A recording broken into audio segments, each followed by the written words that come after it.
paramedic responds to emergency and finds his own son. But the truth he discovers deeply embarrasses him. John adjusted his uniform while watching the clock on the wall. It was the start of another night shift, and he knew that the early hours could bring everything from simple calls to life-or-death situations. The break room was quiet, with colleagues scattered around, some reviewing protocols, others trying to enjoy the last moments of silence. But John, as always, kept his focus. Being a paramedic required more than physical readiness. The mind needed to be sharp and ready to act under pressure. Between sips of coffee, he mentally reviewed his routines. Every call was a different story, and he had seen it all. Domestic accidents, heart attacks, pedestrian accidents, and even scenes of desperation where he had to deal with shocked family members. Still, he never allowed emotions to take over. "Stay calm, always," he repeated to himself. This motto had accompanied him since the beginning of his career, and it was what made him stand out as one of the best in the team. As he organized the first aid supplies in the ambulance, he exchanged a few words with his shift partner, Mike. "Quiet night so far. Let's hope it stays that way," Mike said with a smile, trying to lighten the weight of the expectation that always hung in the air. John simply nodded, but deep down, he knew that calm was usually the prelude to something big. Quiet nights were rare at the station. Around 2 in the morning, the siren blared, interrupting the silence. "Unit 03, we have an emergency on Highway 79. Serious collision with multiple victims." The voice on the radio carried the urgency of someone who knew every second counted. John felt the weight of the call settle in the room, like a shadow quietly spreading. Mike immediately got up and ran to the ambulance while John mentally organized the steps they would need to follow. "It might be complicated," Mike commented, trying to read John's expression, who simply nodded in agreement. Both knew that Highway 79 was known for serious accidents, especially at that treacherous curve where unprepared drivers frequently lost control. Upon entering the ambulance, John made sure to check the equipment once again, even though he knew everything was in order. It was a habit acquired after years of service. "Do we have everything we need?"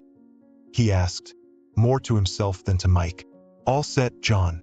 Let's go," replied his colleague, fastening his seatbelt and turning on the siren. Within seconds, the vehicle was on its way, cutting through the midnight silence with the blaring siren announcing the imminent chaos. As the ambulance crossed the deserted streets, John couldn't shake a growing sense of unease. There was something different about this call, something that made his intuition trigger. It was a mix of premonition and anxiety, something he couldn't quite name, but it made him keep his eyes fixed on the road ahead. The radio continued to broadcast sparse updates about the situation on site. "Rolled over vehicle, victims trapped in the wreckage," the dispatch informed. The words were direct and technical but carried the weight of tragedy. John tightened his grip on the steering wheel, feeling his heart race with anticipation. "We'll need to act quickly. It seems serious," he said, more to break the silence than to inform Mike. Deep down, a part of John always prepared for the worst in every call. He knew that despite all his experience, nothing could truly shield him from the unexpected. And that was what kept him on high alert. Mike, trying to ease the tension, remarked, "These accidents on 79 are always tricky, but we can handle it." John merely murmured in response, focused on the road ahead as images of past accidents flashed through his mind.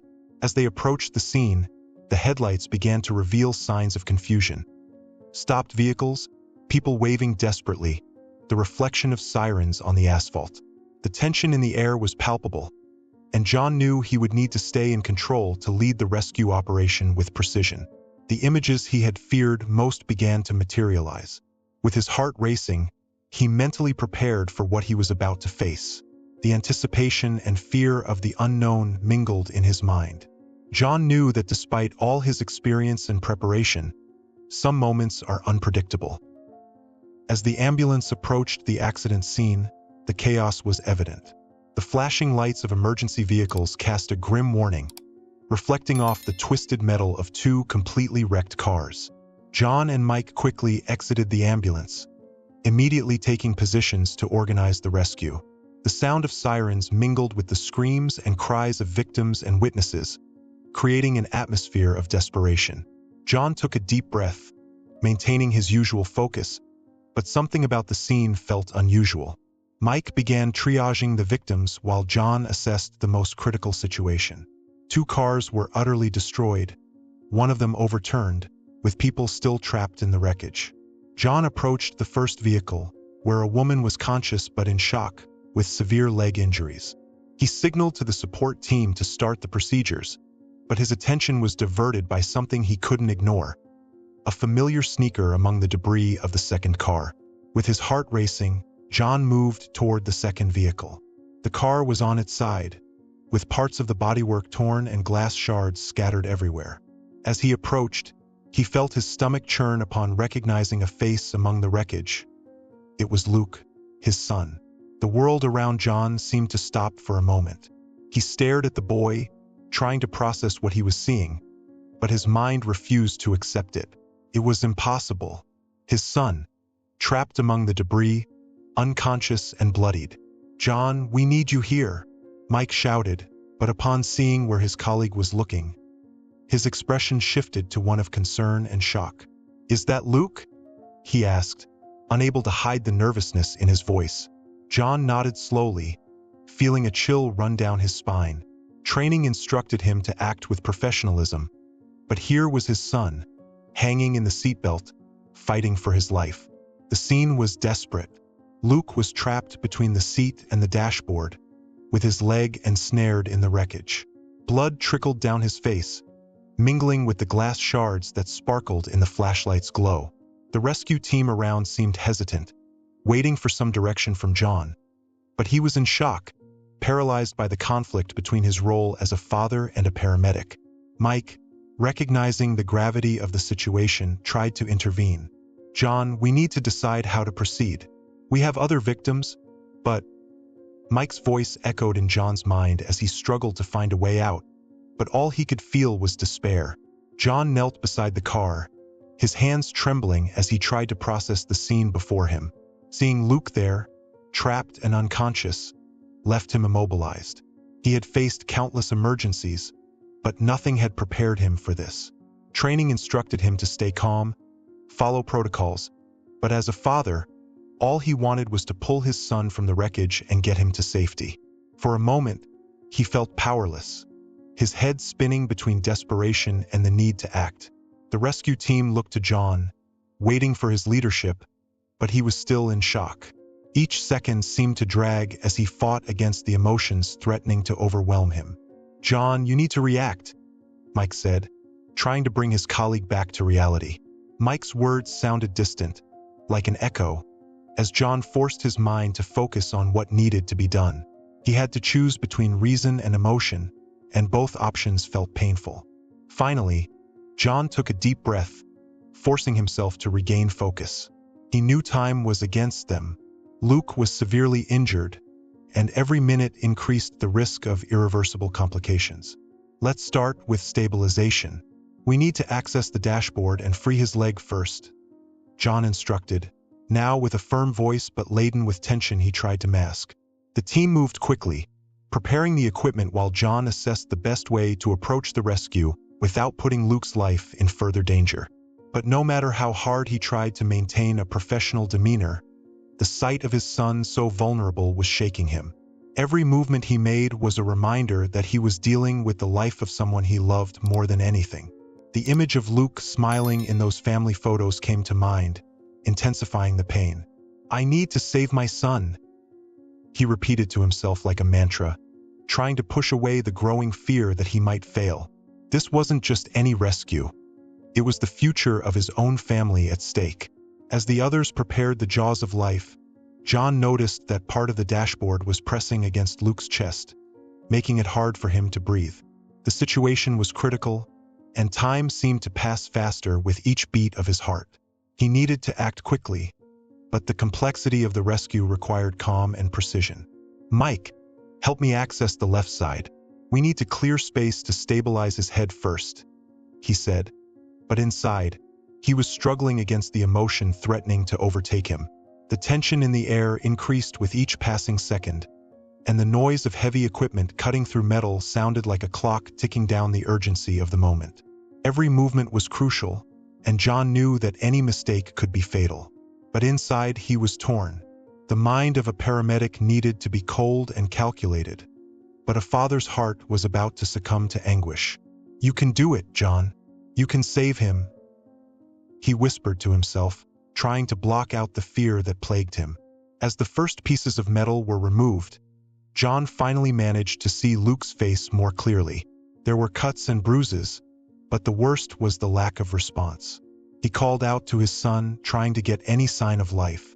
"Stay with me, Luke. Please, stay with me," he pleaded, as he controlled his trembling hands, maintaining professionalism as much as possible. Taking on the rescue of his own son was not just a professional choice. It was an immense emotional burden that no protocol could prepare him for. "John, don't you think it might be better to let someone else handle this?" "It's not safe," suggested Mike, trying to be sensible. But John had already made up his mind. He couldn't delegate that responsibility. Even knowing it placed him in a delicate position, both emotionally and ethically, he could not bring himself to let someone else handle Luke's rescue. Some team members exchanged worried glances. They knew John's professionalism, but they also understood the risk of having him lead such a delicate operation involving someone he loved. "I'm fine. Let's focus on getting him out of here. There's no time to waste," John said, forcing firmness into his voice that barely masked the whirlwind of emotions. The colleagues hesitated for a moment but respected him. They knew, despite the difficulty, that John was still one of the best at what he did. The work continued with a mix of tension and uncertainty. John directed each step of the team while struggling to maintain objectivity. But inside, doubt was gnawing at him. Was he being rational or just a desperate father? Each passing second increased the weight of the dilemma. He needed to separate the professional from the personal, but how could he do that when what was at stake was his son's life? Even trying to keep control, small slips in his voice and trembling hands betrayed the internal conflict he was enduring. As the equipment advanced in cutting through the wreckage, things began to get more complicated. A new crack in the car's structure made it clear that there was a risk of fire. John felt his heart race at the thought of the worst-case scenario. "Hold on tight just a little longer," he said, more to himself than to the others. The line between calm and desperation was becoming increasingly thin. Despite the subtle criticisms from some team members, who questioned whether John was truly in a condition to lead, he pressed on. There was something about his determination that no one could contest. "If I lose my head, I lose him too," he thought, focused, but Mike's words echoed in his mind.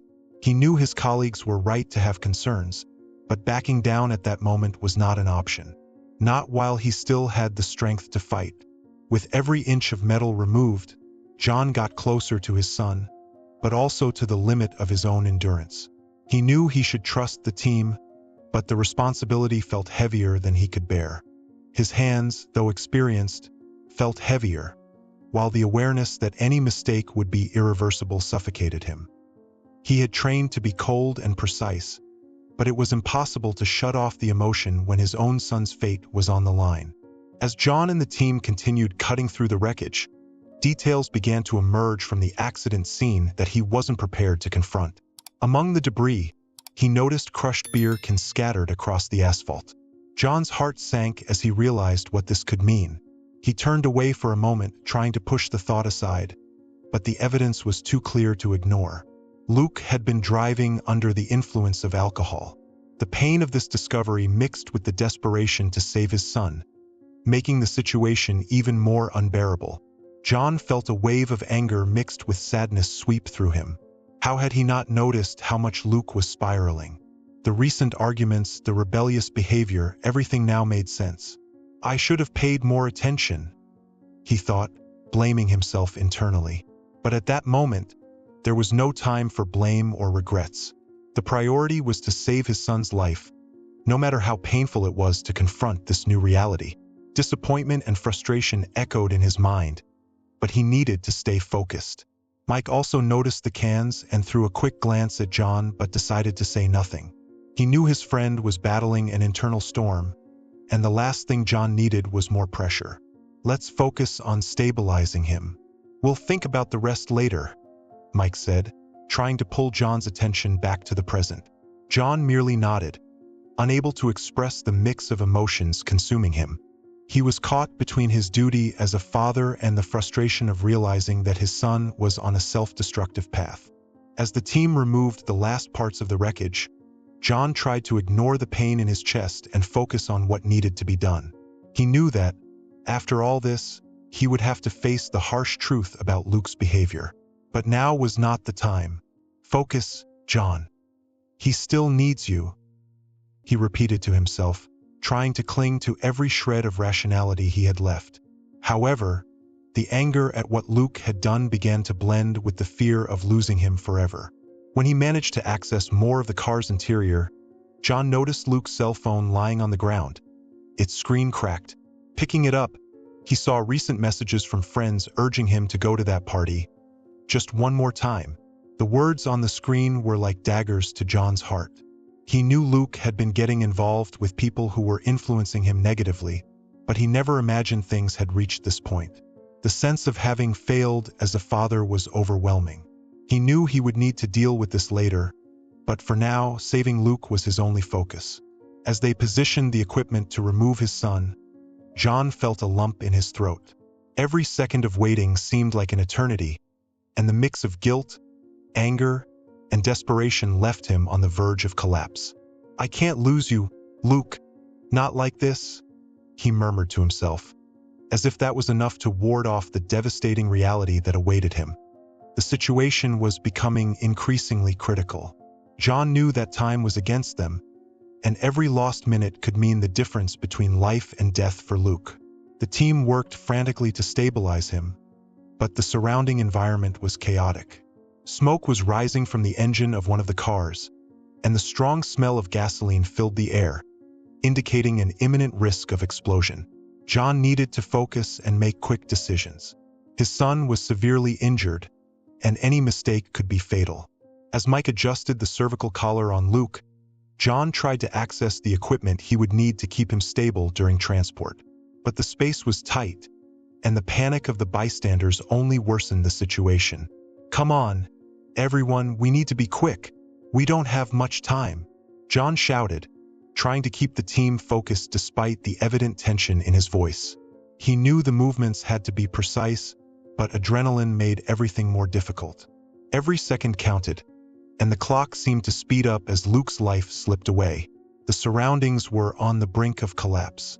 Sparks from the damaged engine and the screams of the victims increased the pressure on John. He looked around, searching for a solution, when he noticed that the structure of the car where Luke was trapped was beginning to give way even more. "We need to move him now. If that part collapses, we won't have time for anything else," John warned, already sweating cold. The team knew that the situation was at its limit, but any hasty movement could worsen Luke's injuries. Desperate to buy time, John decided to take a risky action. He instructed Mike to apply an improvised technique to relieve the pressure on Luke's leg, something that would only be used as a last resort. Mike hesitated for a second, but John's determined look convinced him. "Do whatever it takes, Mike. We have no other choice," John said, forcing a confidence he didn't actually feel. It was a risky decision, but the only one that might give Luke a chance to survive until they reached the hospital. As the team carried out the procedure, John couldn't shake the thought that time was running out. The risk of explosion increased every second, and the sound of creaking metal indicated that the car's structure wouldn't hold out much longer. "Focus, just a little longer," John repeated, as if trying to convince himself that there was still hope. He knew that the decisions he was making were extreme, but he couldn't lose his son there under those conditions.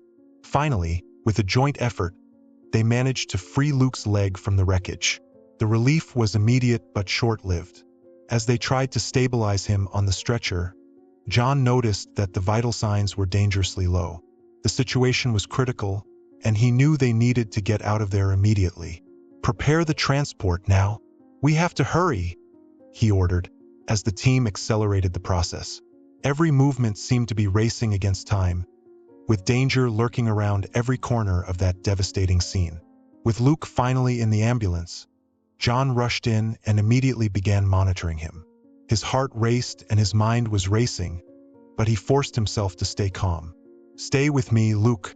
We're almost there," he murmured. As he adjusted the equipment and administered the necessary medications, the drive to the hospital seemed endless, and the tension in the air was almost palpable. John knew that this race against time would be decisive, and his son's life hung by a thread. Inside the ambulance, the atmosphere was thick with tension and urgency. Luke was in critical condition, and John knew he needed to make a difficult decision. As he monitored his son's vital signs, he weighed his options. The support team suggested waiting for specialized reinforcements, since the nearest hospital lacked the resources for an emergency surgery.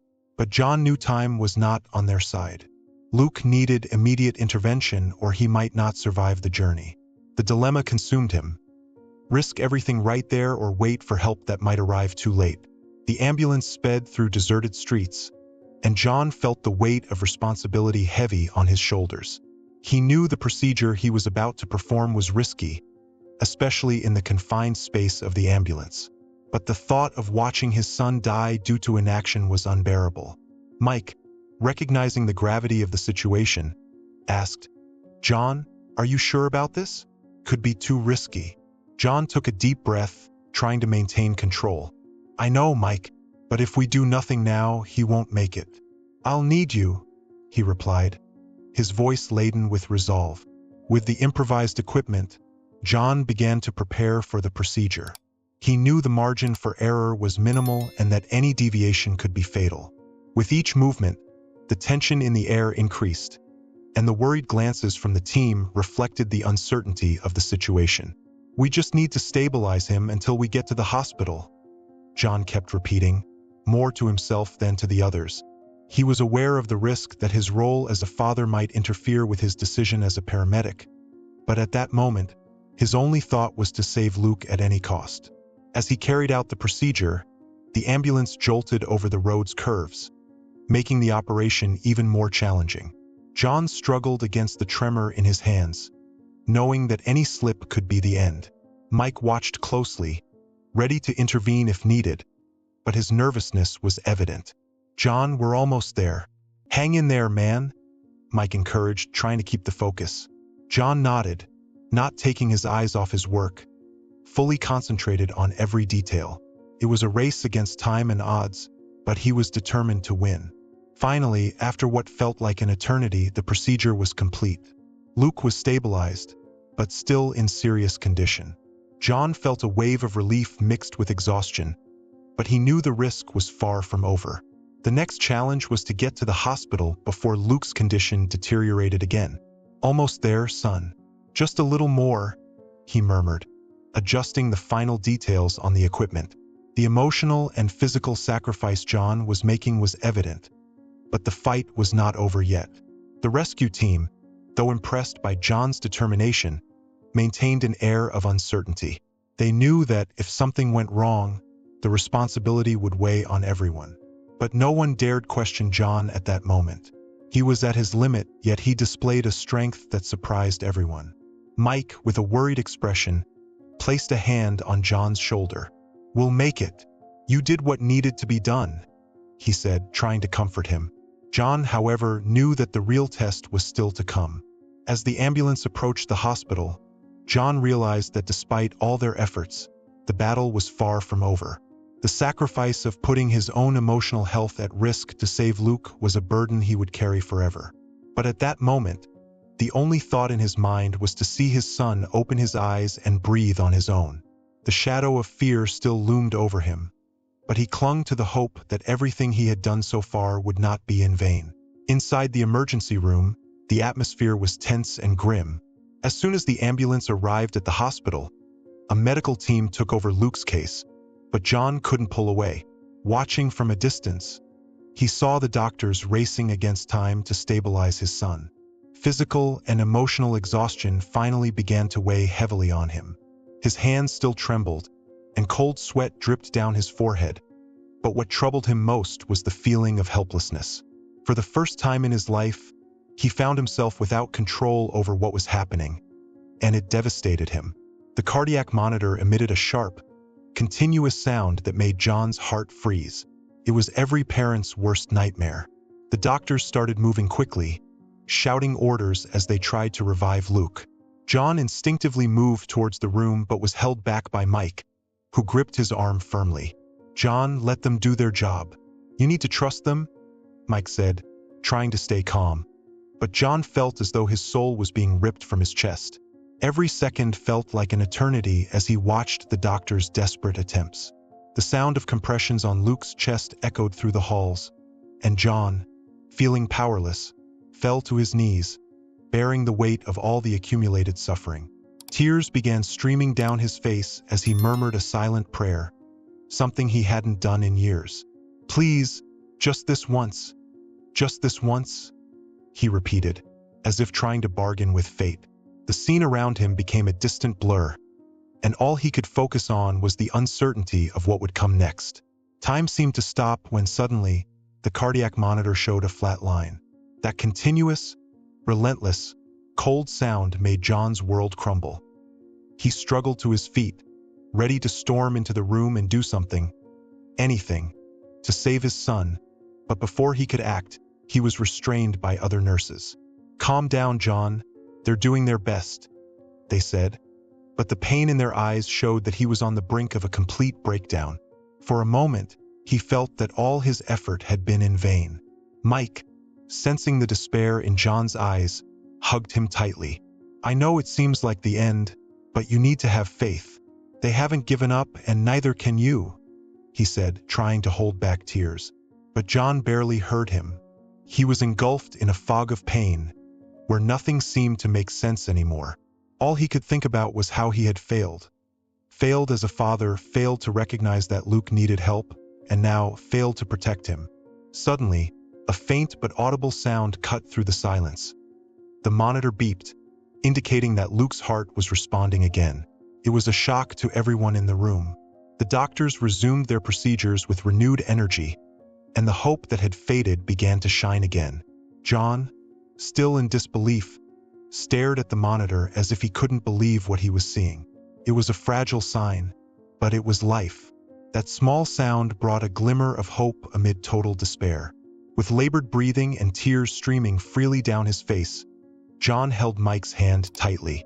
"He's still fighting, Mike. He's still here," he said, his voice trembling with emotion. Luke's recovery was still uncertain, but at that moment, all John needed was that spark to believe that the worst could be overcome. He felt he had reached the lowest point, but somehow there was still a path to be followed. A path where, perhaps, there was a second chance for both of them. John couldn't take his eyes off Luke. Even with the machines connected and the body bruised, he looked more alive than moments before. Still, the fragility of the situation was evident. The doctors informed him that Luke would need to be moved to the ICU immediately, and the coming hours would be critical. John nodded silently, swallowing the fear that still choked him. Beside him, Mike tried to comfort him. "That's it, John. He's fighting. Now it's our turn to believe," Mike said, trying to inject a dose of hope into his friend. But John's gaze still reflected a mixture of exhaustion and doubt. As Luke was transferred to the ICU, John followed the medical team down the hospital corridors. Each step seemed to carry the weight of all the pain and guilt accumulated over the past hours. As he watched the doctors racing against time, he realized that despite all his efforts as a paramedic and father, there were limits he couldn't surpass. "I did what I could. Now it's up to you, son," he thought, feeling the weight of having to place Luke's life in the hands of others. It was a painful mix of relief and helplessness. While waiting outside the ICU, John finally gave in to exhaustion. Sitting in a hard plastic chair, he allowed himself to close his eyes for a moment. The images of the accident, Luke's face trapped in the wreckage, the painful revelations. Everything came flooding back in an overwhelming wave. But amid all this, what hurt the most was the realization of how their relationship had deteriorated over the years. He blamed himself for not seeing the signs, for not being present when Luke needed him the most. And now everything was hanging by a thread. Suddenly, A nurse came out of the ICU and walked over to John. He's stabilized, but the situation is still critical. We managed to control the bleeding, but he needs complete rest and intensive care, she said, her voice professional yet gentle. John nodded, relieved to know that, at least for now, Luke was safe. Can I see him? He asked, his voice low and tired. The nurse hesitated for a second but allowed him to enter for a few minutes. With his heart aching, John went into the ICU. Upon entering, the sound of the machines monitoring Luke's vital signs filled the room. John approached the bed, feeling a mix of relief and sadness as he saw his son still connected to the machines. He sat by his side and took his hand, squeezing it gently. You're strong, Luke. You're going to get through this. And I'll be here, by your side, like I should have been before. He whispered, tears streaming down his face once again. It was a moment of vulnerability he couldn't avoid. There, in the presence of his son, he allowed all the barriers he had maintained during the rescue to fall away. As silence enveloped the room, John felt a slight pressure in the hand he was holding. For a moment, he thought he was imagining it, but then he saw Luke's fingers move. It was a weak but real sign. Luke, can you hear me? He asked, his voice choked with emotion. Luke's eyes were still closed, but that small movement was all John needed to believe there was still hope. A profound sense of gratitude washed over him. Perhaps this was the beginning of a new chance for both of them, an opportunity to mend the mistakes of the past. Luke was out of immediate danger, but the road to recovery would be long and full of uncertainties. As he waited by his son's bedside, John reflected on everything that had happened. The image of Luke trapped in the wreckage still haunted his thoughts, but now what worried him most was their strained relationship. For years, he had dedicated himself to his work, believing he was securing Luke's future, but had neglected the present. Now, facing everything they had almost lost, John realized how much it had driven them apart.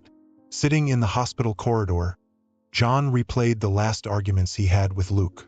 He was always busy, always promising that later they would have time to talk, to understand each other. But later never came. Now, with Luke unconscious, he felt the urgency to repair that distance, to be more than just a provider, to be a present father. I should have seen the signs. I should have been there when he started to drift away. John thought, guilt still gnawing at him. But at the same time, he clung to the idea that there was still time to do things differently. Mike appeared in the corridor with 2 coffees, interrupting John's thoughts. You did everything you could, John. It's no use blaming yourself now.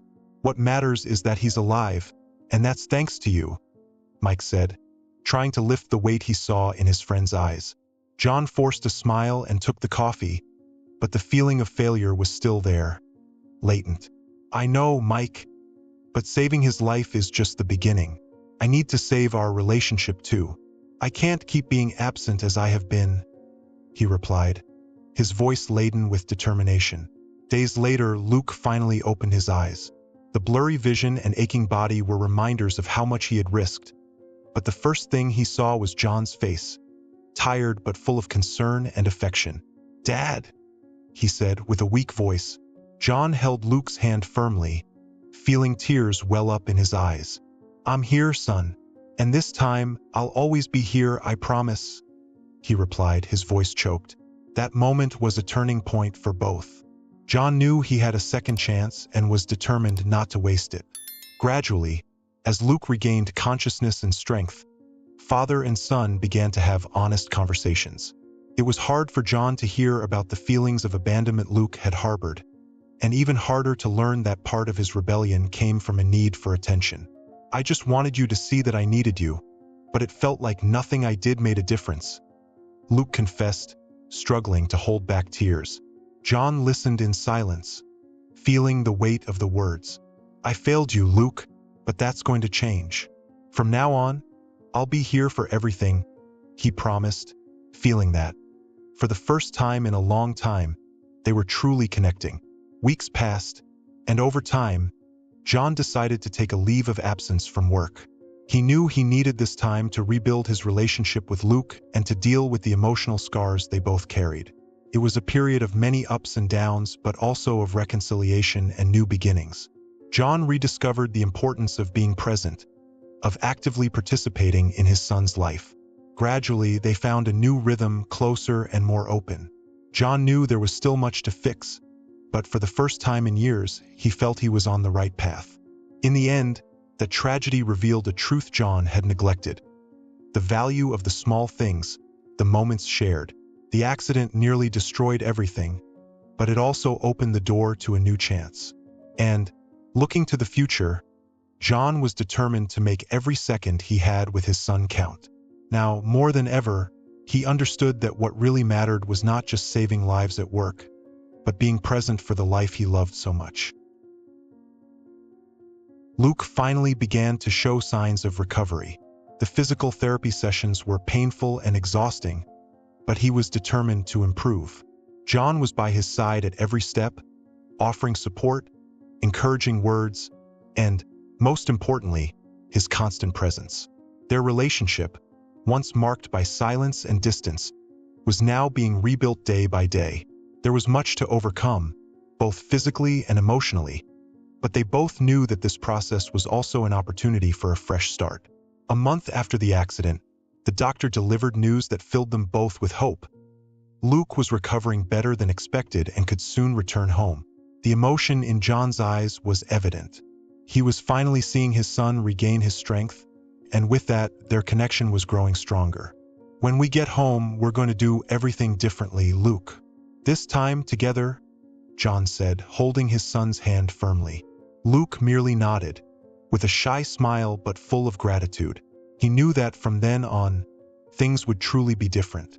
Back at home, the environment, which once seemed cold and distant, began to come alive. One morning, as they were having coffee together, Luke looked at his father and asked, "Dad, do you think you'll be able to stay away from work for this long?"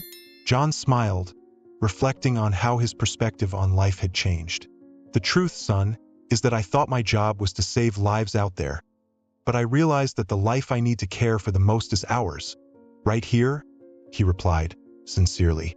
Luke remained silent, but the light in his eyes showed how much those words meant to him. Over time, John and Luke began to revisit activities they had set aside. Playing basketball together in the backyard, watching the movies they liked, and even planning a future trip were simple things, but now they carried immense emotional weight. It was a way to reaffirm the commitment they had made to be present for each other. "There's so much more I want to show you, Dad," Luke said one day. "And I'm here, ready for all of it," John replied, feeling that, finally, they were in sync. The accident left marks, some visible and others deep, but it also brought lessons. John and Luke learned the value of second chances, of allowing themselves to start over, regardless of what had happened in the past. There were scars that time wouldn't erase, but they had become part of who they were now. Stronger, closer, more aware of the importance of each moment shared. They knew that life made no guarantees, but they were ready to face whatever came, side by side. At the end of the day, as the sun set, John and Luke sat on the porch in silence, watching the colors in the sky. There was no need for words at that moment. The simple fact of being together, at peace, sharing that moment, was what truly mattered. They knew that despite everything they had been through, the future still held many stories, and this time, they would live them fully. It was a new beginning, but more importantly, it was a beginning they chose to build together.